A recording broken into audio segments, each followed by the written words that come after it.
আজকে শনিবার, আজকের রেসিপিগুলো একটু দেখে নাও কি রান্না হয়েছে। আজকে হয়েছে চিচিঙ্গা, পেঁয়াজ দিয়ে চিচিঙ্গা ভাজা, আর তার সাথে একটা শুকনো লঙ্কা, আর আছে মাছের ডিমের বড়া।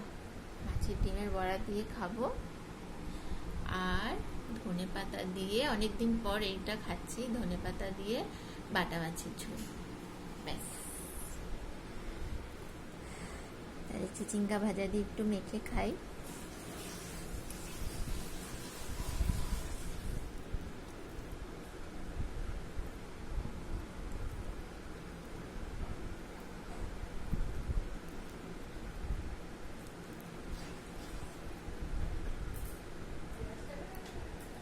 না, পেঁয়াজ খাবো না।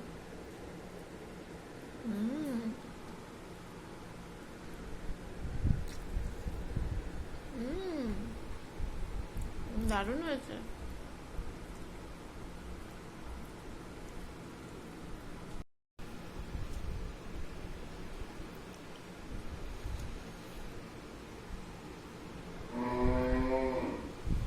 এবার বাটা মাছের ঝোল। একটা বাটা একটা পোনা। ও, একটা বাটা একটা পোনা মিশানো। যেটা লম্বা আর বড় সেটা বাটা হয়েছে, ওইটা বাটা। আর এটা পোনা। হ্যাঁ, বাদুলে টুকটু করে দেখে দে। তুই মাথা খাস না মাছের, তাই মাথাগুলো কেটে ফেলে দিয়েছি। ভালো করেছো। হ্যাঁ, অনেকদিন পর ধনে পাতার ঝোল রান্না করেছো না মা? হ্যাঁ,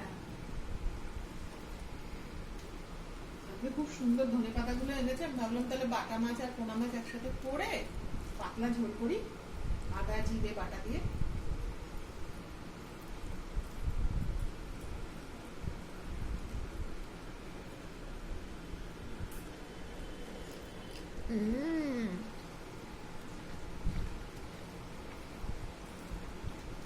দারুণ হয়েছে।